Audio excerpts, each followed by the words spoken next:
요한복음 4장 4절부터 14절까지의 말씀을 한 절씩 교독하여 읽습니다.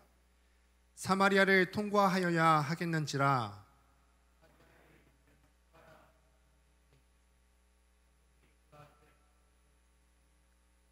거기 또 야곱의 우물이 있더라. 예수께서 길 가시다가 피곤하여 우물 곁에 그대로 앉으시니 때가 6시쯤 되었더라.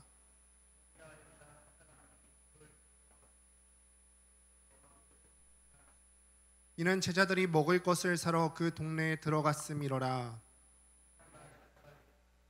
당신은 유대인으로서 어찌하여 사마리아 여인인 나에게 물을 달라 하나이까 하니 이는 유대인이 사마리아인과 상종하지 아니함이로라.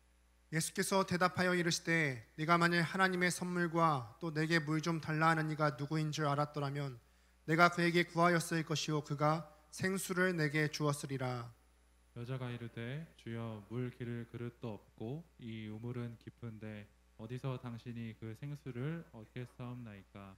우리 조상 야곱이 이 우물을 우리에게 주셨고 또 여기서 자기와 자기 아들들과 짐승이 다 마셨는데 당신이 야곱보다 더 크니이까.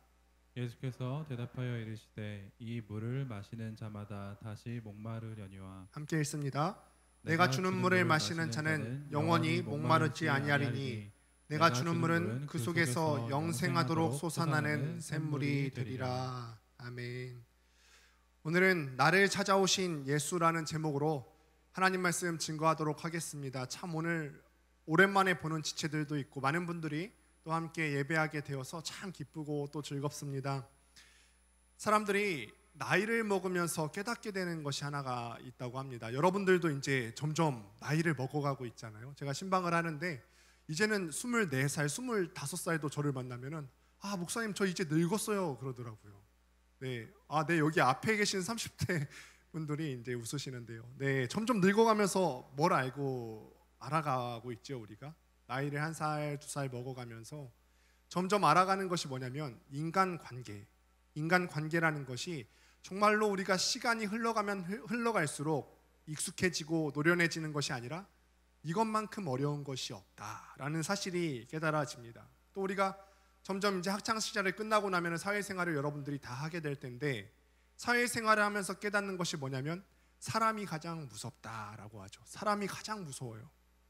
어느 순간부터는 내가 다른 사람하고 놀기를 좋아했던 사람들도 어느 순간이 딱 지나고 나면서부터는 내가 혼자 있는 게 이제는 조금 더 좋은데, 예전에는 내가 사람들을 만나는 것을 그렇게 즐거워하고 같이 있는 것을 즐겼는데 어느 순간부터 내가 혼자 있는 것이 그렇게 좋습니다. 그런데 이런 생각을 몇몇 만나는 거 아니라 소수의 사람들만 하는 것이 아니라 내 주변 사람들을 다 둘러보면 대다수의 사람들이 이런 생각을 하더라는 거예요. 이제는 주말에 내가 다른 사람들하고 놀러 나가는 것도 즐거웠던 일이었고 또 사람들하고 교제하고 여러 사람들하고 어울리는 것이 나에게는 즐거운 일이었는데 어느 순간부터 내가 혼자 있는 것이 참 편하다 그러면서 점점 다들 사람들에 대해서 지쳐가고 있는 나의 모습을 보게 됩니다. 그런데 혼자가 편한 사람들, 여러분들 중에서도 혼자가 편한 사람들이 계실 텐데 혼자가 편한 사람들에게 질문해 봅니다. 정말 혼자가 편하고 즐거운데 왜 내 마음은 허전하고 왜 내 마음은 공허할까요? 혼자가 편하고 좋잖아요. 다른 사람들과의 관계에 염증이 나서 내가 혼자 있는 것이 참 편하고 즐거운 느낌이 드는데 그런데 왜 나는 그 편하고 즐거운 상황 속에서 허전하고 공허할까? 일본의 정신과 의사이면서 유명 저자이기도 한 오카다 다카시라고 한 사람이 쓴 책이 있는데 책 제목이 굉장히 자극적이고 우리 속마음을 대변해 주는 것 같아요. 나는 왜 저 인간이 싫을까? 책 제목이 그거예요. 나는 왜 저 인간이 싫을까라는 책을 보면은 현대인들에게 만연한 주요한 병 중에 하나가 뭐냐면 인간 알레르기라고 합니다. 인간 알레르기. 이 책에서 그는 핵심이 이런데 인간에게 원래 꽃가루 알러지나 아니면은 음식에 대한 알러지, 근데 이런 꽃가루나 음식들이 인간에게 무해한 것이 아니거든요. 그런데 이거를 몸 안에 있는 세포들이 이게 몸에 해로운 것으로 인식해서 그것들을 공격하는 것처럼 우리도 한 명의 어떤 끔찍한 사람으로 인해서 그 끔찍한 사람과의 관계의 경험으로 인해서 내재된 그 아픔과 슬픔으로 인해서 다른 사람들이 다 똑같은 사람들은 아니잖아요. 그 한 명만 끔찍한 사람이지 다른 사람이 그 사람하고 똑같은 건 아닌데 그 한 명의 아픈 상처로 인해서 우리가 다른 사람들을 대할 때에도 똑같이 어려움을 느낀다. 이게 인간 알레르기라는 것입니다. 그래서 이게 내재화되어서 우리가 모든 사람들과의 관계를 부정적으로 바라보고 평소 같으면은 내가 다른 사람들, 내 친구를 바라봤을 때 그냥 평상시 같으면 이거를 이해하고 넘어갔을 것 같아요. 그런데 인간 알레르기가 내재되게 되면은 그 친구의 단점이 한없이 크게 부각되어 보이고 너무 쉽게 그 사람이 싫어져요. 그래서 이 인간 알레르기에 걸린 사람들은 스스로에 대해서 이렇게 세뇌하듯 생각합니다. 나는 역시 혼자가 편했어. 나는 역시 혼자가 편하고 결국은 인생은 혼자 사는 거야. 어차피 저 사람하고 관계 맺고 교제하면서 살다가 저 사람들이 언제 내 뒤통수를 칠지 몰라. 이렇게 스스로 세뇌하듯이 생각을 한다는 것입니다. 그래서 이 인간 알레르기에 걸린 사람들이 나에게 소중했던 사람들이 있었는데 그 소중한 사람들을 한 명, 두 명씩 다 밀어내고 내가 스스로 외로워지고 혼자가 되는 길을 선택하며 나아가요. 인간은 그러나 결국 혼자 살 수 없는 존재가 인간입니다. 여러분들도 혼자가 되기를 편하다고 느끼실지 모르지만 그러나 인간은 혼자 살 수 없는 존재예요. 그렇기 때문에 이 인간 알레르기는 굉장히 슬픈 현상이라고 볼 수가 있습니다. 직장 상사의 폭언이라든지 아니면 공동체 지체가 우리 중에서도 지체들이 참 많이 모여 있는데 내가 저 지체의 어떤 행동을 보고 실망감을 가진 이후에 공동체 지체들을 더 이상 신뢰하지 않게 되었다는, 그리고 또 믿었던 친구의 배신, 내가 그리고 사랑했던 그 이성의 변심, 이 증상을 가진 사람들은 모두 사람으로 인해서 지독하게 아팠던 그런 경험을 해봤던 사람들입니다. 하지만 우리 몸을 지키기 위해서 발생하는 이 과도한 면역 체계인 알레르기가 오히려 우리 몸을 아프게 하는 것처럼 우리는 사람을 싫어하고 사람을 밀어내면 낼수록 우리 스스로가 더욱더 괴로워지는 모습들을 우리 자신의 삶 가운데서 발견할 수가 있습니다. 그래서 여러분 오늘 본문을 다시 한번 보시면 누가 보아도 외롭고 또 처절하고 슬픈 삶을 살아가는 한 사람을 발견할 수가 있어요. 근데 이 여인을 보시면은 사람에게 상처받고 지독하게 소외된 삶을 살아가고 있는데 성경은 이 사람에 대해서 이름도 적어놓지 않고 묘사하여 말하기를 그저 사마리아 여자라고만 묘사를 합니다. 한 존재에 대해서 여러 가지 특징으로 묘사할 수 있잖아요. 이름으로 부를 수도 있고 아니면 여러 가지 다른 다양한 특징으로 이 사람에 대해서 증언할 수 있었을 텐데 성경은 이 사람에 대해서 말하기를 그저 사마리아 여자라고 묘사를 합니다. 이 여인을 성경은 이렇게 소개를 하는데 본문 17절과 18절을 보면 제가 한번 읽어볼게요. 네가 남편이 없다는 말이 옳도다. 너에게 남편 5이 있었고 지금 있는 자도 내 남편이 아니니 네 말이 참되도다. 여러분 이 여인에 대해서 어떤 삶에 대해서 묘사하는 말이 나오는데 이 여인은 과거에 남편이 몇 명 있었다고요? 5명이나 있었다고 합니다. 여러분 남편이 5명이 있었던 사람을 주변에서 혹시 본 적이 있어요? 남편이 예전에 5번이나 갔다 온 사람, 요즘은 뭐 돌싱이라고 이렇게 얘기를 하는데 남편이 5이나 있었다는 것은요 오늘날에도 굉장히 드문 케이스입니다.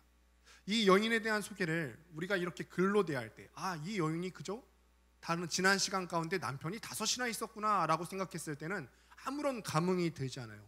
남편이 5을 만났다, 헤어지는 과정에서 이 사람이 받았을 어떤 아픔과 상처를 여러분 한번 깊이 있게 한번 생각해 보시길 바랍니다.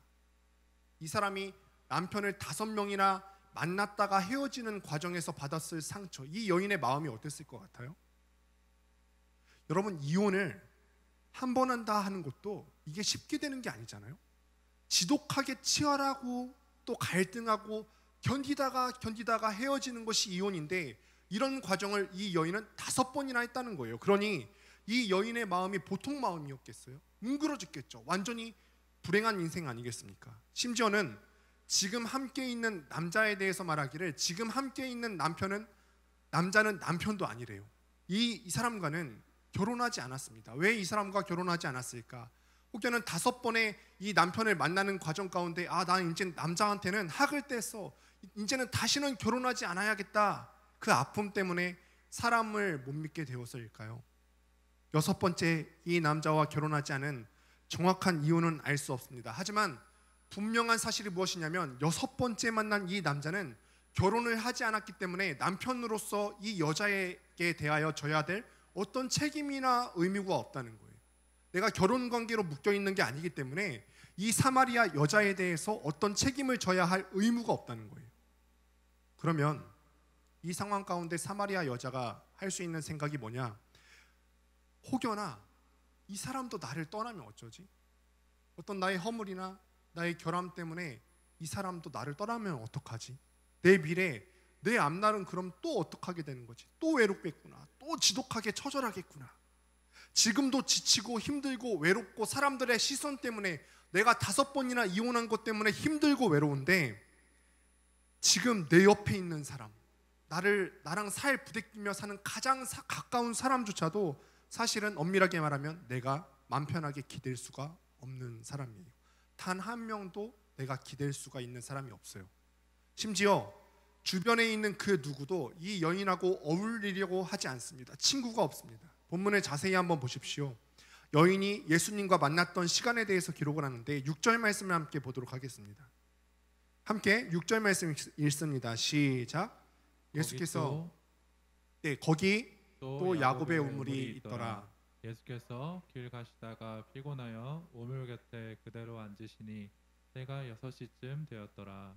네, 여기서 6시는 어떤 우리식으로 계산해서 오전 6시나 오후 6시를 말하는 것이 아니라 유대인 시간 계산법으로 따지면은 유대인 시간 계산은 원래는 해가 뜨는 오전 6시부터 시간을 계산을 하기 때문에 이때 말하는 6시라는 것은 정오쯤 해당되는 시간입니다. 가장 하루 중 더운 뜨거운 정오, 바로 이게 유대인에서 6시라는 개념입니다.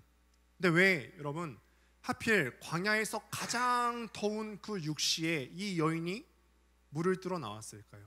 이 정오는요, 보통 일반적인 그 중동 사람들이 물을 뜰어 나오는 시간이 아니에요. 만약 물을 뜰어 나온다고 했으면은 해가 뉘엿뉘엿 저물어가는 조금 선선한 저녁 무렵쯤 물을 뜰어 나가겠죠. 근데 이 사람은 지금 유대인들이 물을 뜰어 나가지 않는 시간 정오에 사마리아 여인이 물을 뜨러 갔다고 합니다. 그런데 우리가 여인의 상황을 떠올려 보면은 쉽게 이해를 할 수가 있어요. 이미 말했듯이 이 여인은 지금 남편이 5명이나 있었고 지금 현재 살고 있는 사람은 6번째 남자라고 합니다. 남편 5명이 있었다는 것은 5번의 이혼이 있었다는 뜻입니다.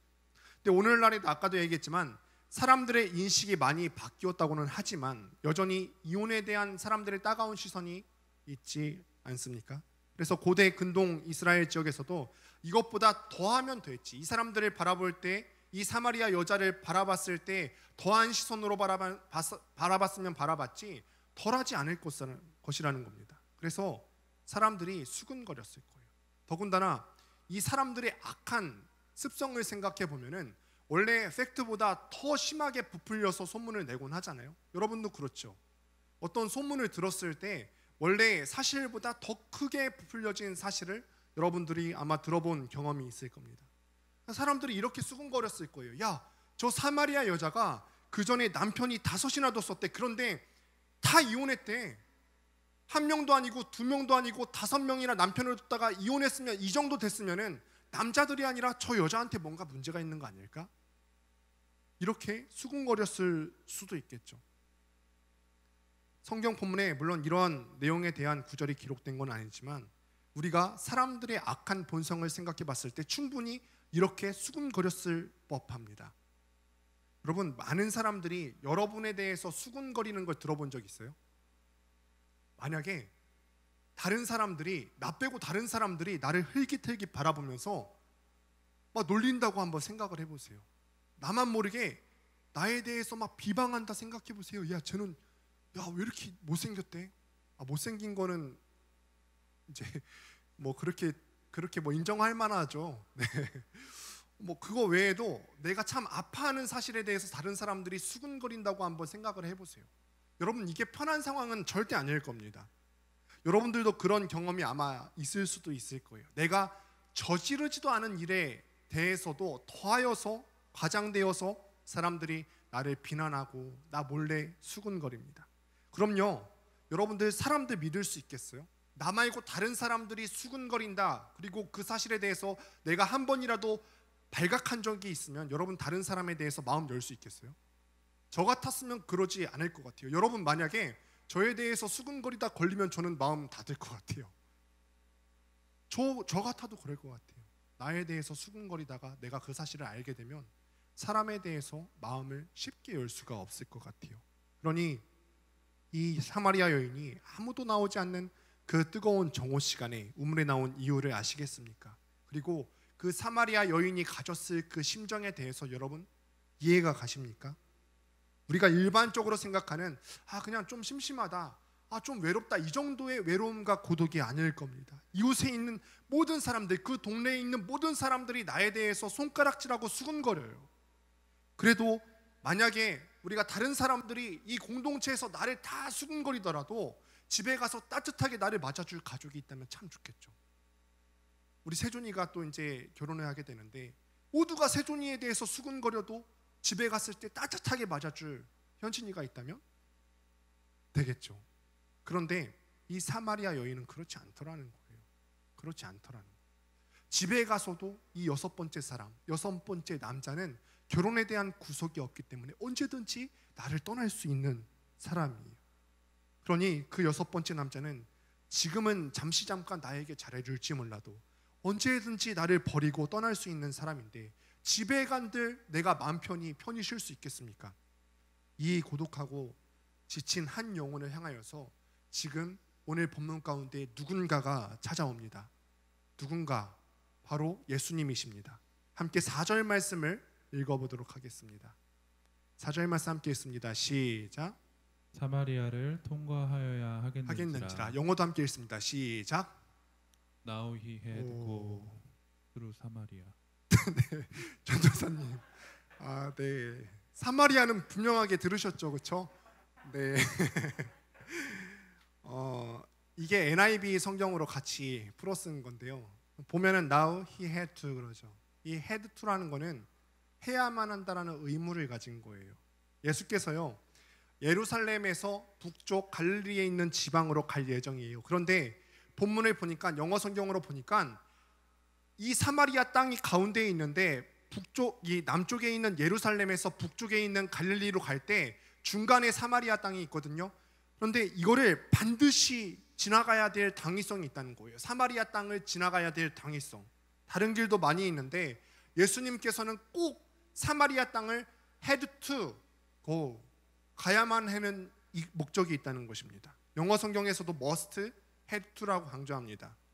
예수님께서 사마리아 땅을 꼭 통과하셔야 될 이유가 뭘까요, 여러분? 예수님께서 왜 사마리아 땅을 꼭 통과하셔야 되죠? 지도를 한번 보실까요? 먼저 이 사마리아 땅 가운데 가는데 유대에서 갈릴리로 가는 최단거리의 길이 바로 저 가운데에 있는 사마리아 땅을 통과해서 올라가는 길입니다.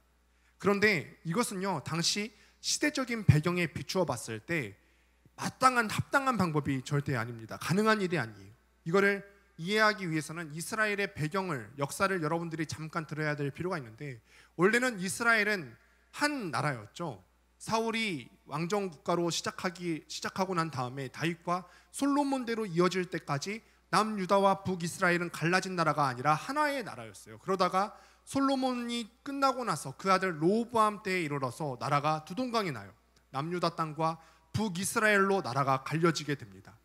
그런데 이 북이스라엘에서는요 하나님을 제대로 신앙하는 왕이 한 번도 제때 나타난 적이 없어요. 남유다는 그래도 선한 왕들이 몇 명 있었는데 북이스라엘 땅, 사마리아를 수도로 삼고 있는 북이스라엘 땅에서는 한 명도 하나님을 신앙하는 제대로 된 왕이 나와 본 적이 없어요. 그러다가 기원전 722년경에 아수르에 의해서 이 나라가, 북이스라엘 나라가 완전히 멸망을 당하게 되는데 이 아수르 땅은 북이스라엘을 완전히 자기의 속국으로 삼기 위해서 어떤 정책을 썼냐면 이 땅 가운데 이방인들을 대거 유입하게 했어요. 이방인들을 대거 이 땅 가운데 살게 하고 그 땅에 있는 유대인들은 다른 땅으로 이주시켜서 민족을 섞는 정책을 폈어요. 사람들을 막 결혼을 시킵니다. 근데 결혼할 때 무엇을 갖고 들어오냐면은 유대인들이 다른 이방인과 결혼할 때 그 이방인들이 자기들이 섬기고 있던 우상들을 갖고 들어오겠죠. 그래서 유대인들이 자기가 가지고 있었던 그 고유의 신앙의 정체성을 잃어버리게 돼요. 그래서 남유대 사람들이 북이스라엘 사마리아 땅을 봤을 때 욕을 합니다. 저 사람들은 잡종이다. 신앙의 정체성을 유지하지 못한 순혈 유대인들이 아니라 잡종인 사람들이다. 저 사람들하고는 상종도 하면 안 된다. 이렇게 무시하고 차별합니다. 심지어는요, 그 땅을 밟지도 않았다고 합니다. 그래서 당시 유대 사람들, 예루살렘에서 북쪽의 갈릴리 지방으로 올라가려고 할 때는 사마리아 땅을 지나가면 지름길인데 그 땅으로 가지 않고 멀리 우회해서 요단강을 건너서 동쪽으로 우회해서 가는 길을 선택하는 것이 일반적인 유대인들의 여행 경로입니다.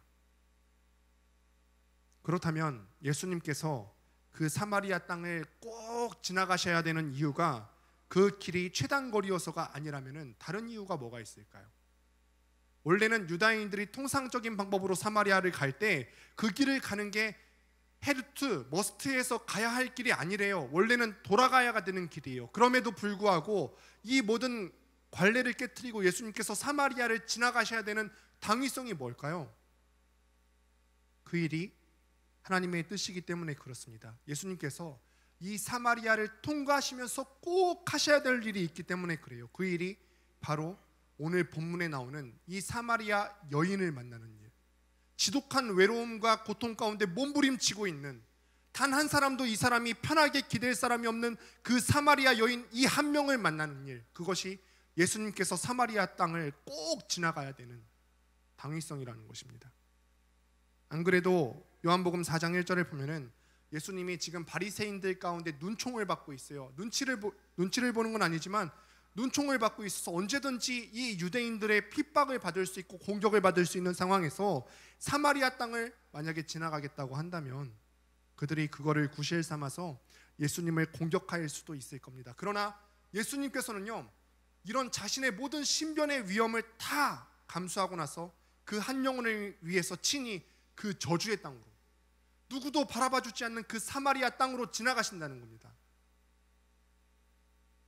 하지만 이 사마리아 여인이 처음부터 이 예수님을 알아보지 못했습니다.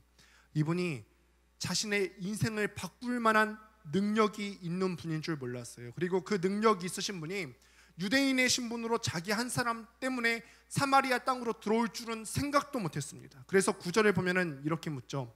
원래 유대인들은 사마리아 사람과는 상종도 하지 않는 것이 일반적인 관례인데 왜 당신은 사마리아 사람인 나에게 말을 걸면서 물을 달라고 하십니까? 합니다.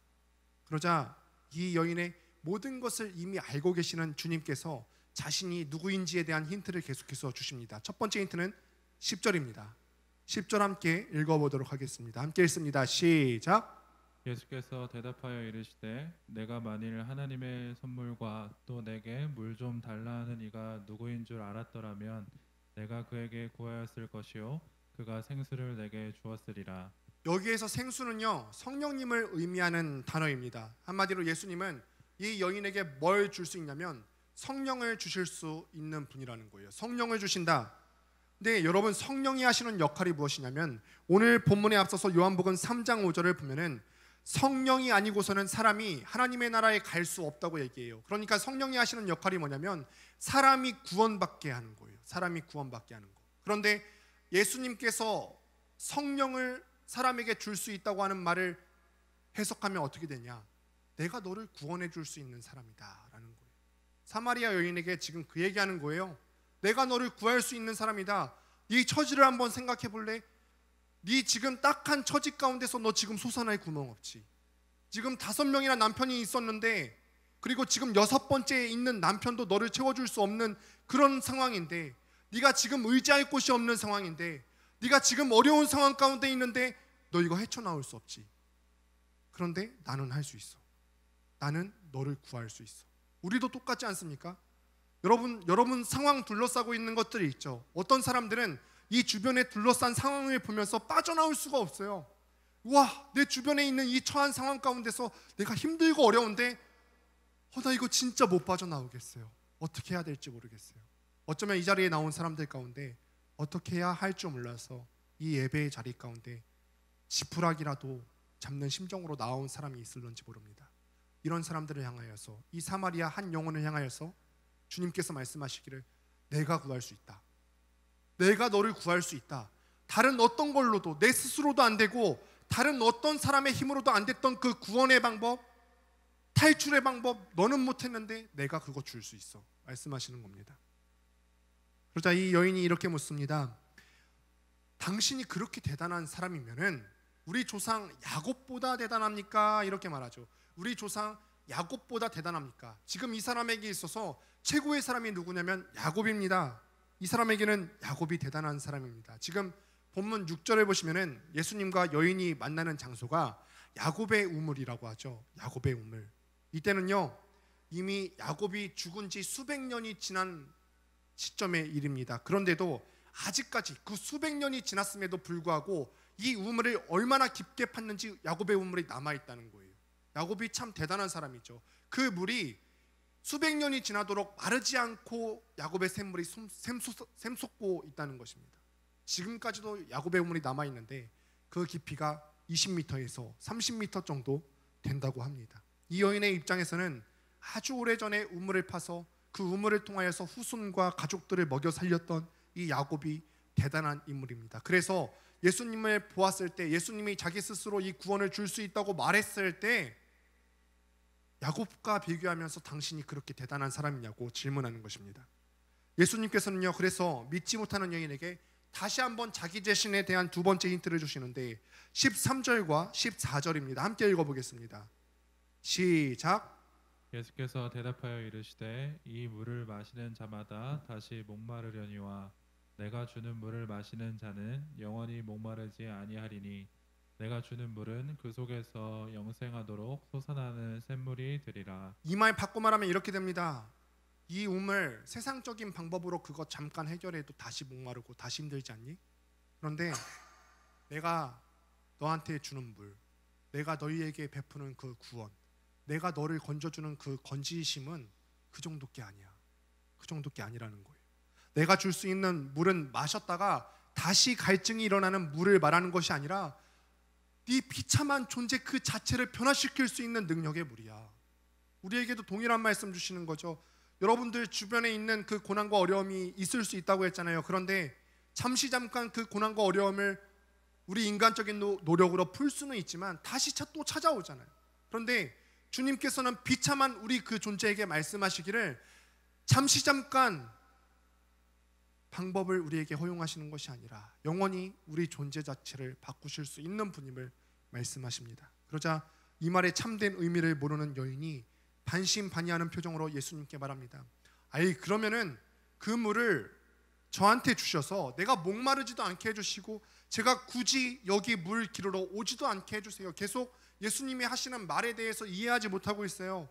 어쩌면은 여인이 이렇게 예수님의 존재에 대해서 예수님이 얼마나 소중한 사람인지 예수님이 얼마나 나에게 능력을 행하실 수 있는 분인지 모른 채 떠나가 버리실 수도 있을 때 예수님이 비로소 그 사마리아 여인의 존재의 본질을 건드리세요. 어떻게 말씀하시냐면 이게 여인의 존재를 형성하고 있는 가장 중요한 존재에 대한 멘션인데 가서 네 남편을 불러오라 라고 말씀하세요. 네 남편을 불러오라. 이 한마디 들었을 때 예수님께서 가서 네 남편 불러오라 했을 때 사마리아 여인이 듣고 깜짝 놀랐을 겁니다. 그리고 예수님께서 말씀하시기를 처음 보는 사람인데 이 사람의 모든 것을 꿰뚫어서 말씀하시기를 너에게 남편 5이 있었고 지금 있는 그 6번째 남자도 네 남편이 아니니 남편이 없다고 말하는 네 말이 참되도다 라고 말씀하십니다. 남편 5이 있었다는 말은요 이 사마리아 여자의 인생에서 봤을 때 빼놓을 수 없을 뿐만 아니라 지금 이 사마리아 여인이 겪고 있는 문제의 핵심이에요. 내가 겪고 있는 그 인생의 외로움과 고통의 핵심, 사람들이 나를 비난하고 수군거리는 그 핵심, 저 사람은 정결한 사람이 아니야. 뭔가 문제가 있어서 5번이나 이혼을 했겠지. 여인이 깜짝 놀랐죠. 처음 보는 사람이 지금 나를 처음 보는 사람이 내가 인생에서 겪고 있는 문제의 핵심을 간파해서 나에게 꿰뚫어서 말하고 있는 것입니다. 저는 이 구절을 보면서요 상상했어요. 가서 네 남편을 데려오라. 남편이 없습니다.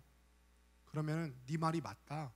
5명의 남자가 있었는데 그 사람들은 다 헤어졌고 6번째 만나고 있는 남자도 남편이 아니니까 네 말이 맞다. 이렇게 말씀하시는데 이 예수님께서 사마리아 여인을 바라보실 때 그 눈빛 어떠셨을 것 같아요? 어떠셨을까요?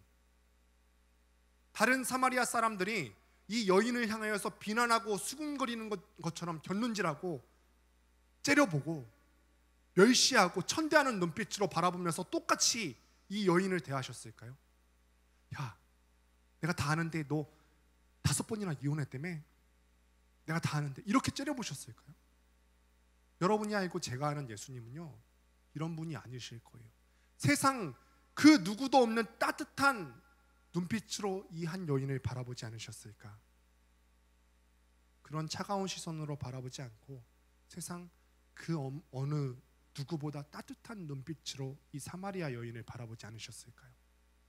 다시 한번 여러분께 묻습니다. 그러면 여기에 오랜만에 이 예배의 자리 가운데 나온 지체들도 있을 거예요. 혹자는 이렇게 말할 수 있죠. 목사님, 그동안에 방황하고 이렇게 떨어져 살았다가 오랜만에 나온 저도 하나님께서 맞아주실까요? 맞아주시죠. 이 사마리아 한 여인을 바라본 그 예수님의 눈빛이 동일하게 여러분을 향할 거예요. 세상 그 누구도 갖지 못한 따뜻한 눈빛으로 여러분들 한 명 한 명을 바라보실 겁니다. 내가 다 안다. 예수님께서 그 따뜻한 눈빛으로 바라보시면서 우리에게 말씀하시겠죠. 내가 다 안다. 얼마나 힘들었니? 너 지금 5명의 남편이 있다가 헤어지는 그 과정 속에서 얼마나 힘들었어. 내가 네 인생 바꿀 수 있어.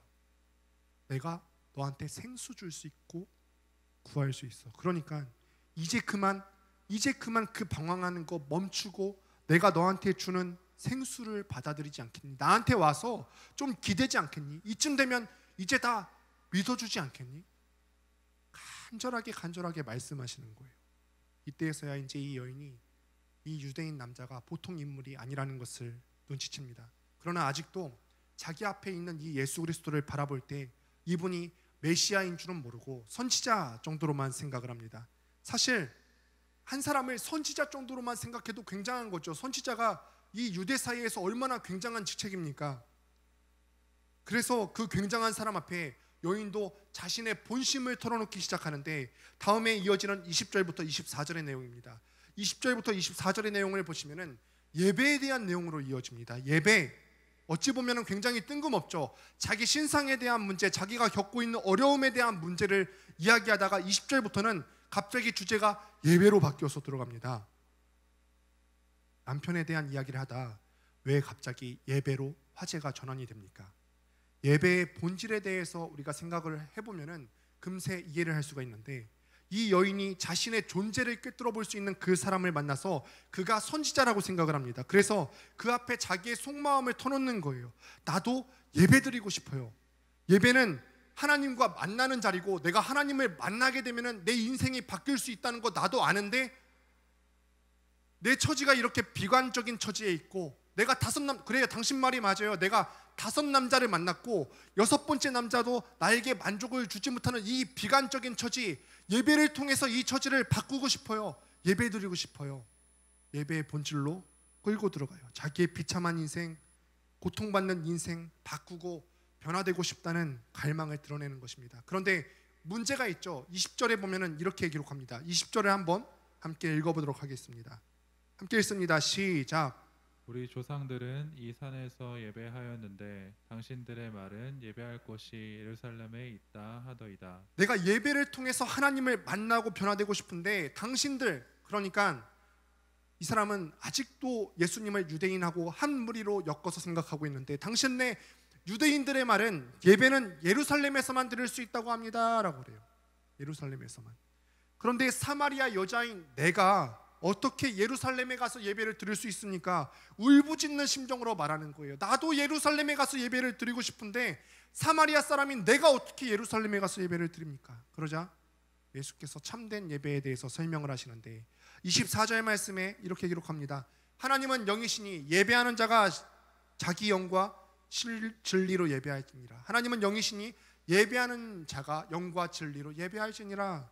장소의 문제가 아니라는 거예요. 내가 사마리아에서 예배하든 예루살렘에서 예배하던 장소의 문제가 아니에요. 이 여인과 같이 정직하게 자신의 모습을 대면하고 사모하는 마음으로 하나님께 나아가면 그곳이 어디든 예배의 자리가 될 수 있다는 거예요. 마음이 중요합니다, 여러분. 이 자리에 오랜만에 나오셨어요? 마음이 중요해요. 이 여인과 같이 내가 비참한 상황임을 여러분 인정하세요. 왜 인정하지 못하십니까? 인정하셔야 돼요. 나는 정말 인간적인 방법으로 할 수 있을 만한 거 다 해봤어요. 내 스스로도 내 인생의 탈출구를 마련해 보려고 했고 주변 사람들의 도움을 얻어보려고 했는데 안 됐어요. 하나님, 다 진짜 비참해요. 이 비참한 게 심령이 가난하다라는 말이 이거거든요. 자기의 비참한 상태를 깨닫는 게 우리가 팔복에서 나오는 심령이 가난하다라는 말이 이거예요. 내가 비참한 상태를 깨닫는 거. 그러면 이런 사람은 하나님께 무엇을 간구하냐면 나를 불쌍히 여겨달라고 간구하게 되죠. 나를 불쌍히 여겨주세요. 나는 비참한 상태라서 내 스스로 아무것도 할 수 없으니까 주님, 나를 제발 좀 도와주세요. 나를 불쌍히 여겨주셔서 제발 좀 도와주세요. 이 마음을 가진 자가 드리는 예배가 진짜 예배라는 거예요. 그래서 여러분 오랜만에 나오셨을 텐데 비참한 마음을 가지십시오. 내가 주님 없이는 내 상황을 타개할 수 없다는 그런 비참한 마음으로, 간절한 마음으로 주님께 나오십시오. 이렇게 말씀하시고는 주님께서 곧이어 자신이 메시아이심을 여인에게 드러내십니다. 여인이 이 예수님께서 메시아이신 것을 깨닫고 완전히 뒤바뀌었습니다. 이전에는 사람들이 두려워서요 아무도 나오지 않는 정오 시간 가운데 우물 가운데 나왔어요. 이전에는 사람들 눈 피하려고, 사람들이 수군거리는 것 듣기 싫어서 아무도 우물에 물을 길러 나오지 않는 정오 시간에 이 사람이 나왔거든요. 그런데 39절에 한번 보십시오. 39절에 보면은 이 여인이 온 사마리아 사람들에게 먼저 다가가서 예수가 메시아이심을 증거하며 다녀요. 사람들을 피해 다녔던 사람, 자기의 상처 때문에 사람들을 피해 다녔던 사람이 이제는 자존감이 회복이 되니까 그리스도를 만남으로써 문제 해결을 받고 나니까 먼저 사람을 찾아가서 예수님을 증거하며 다닙니다. 진정으로 예수님을 만난 사람은 변화가 있습니다. 여러분, 서두에 인간 알레르기에 대한 이야기를 했었죠. 작가인 오카다 다카시라는 사람이 이런 말을 합니다.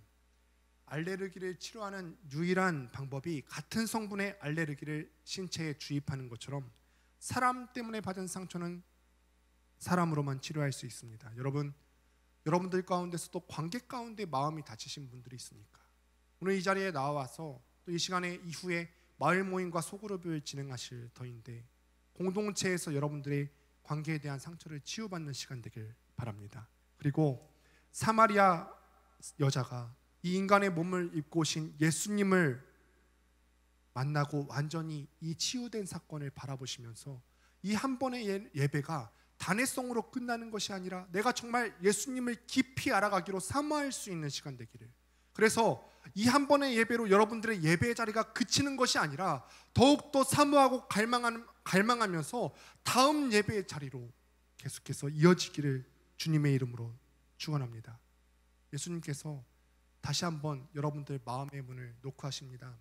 사랑하는 내 아들, 사랑하는 내 딸아, 내가 너를 바꿀 수 있어.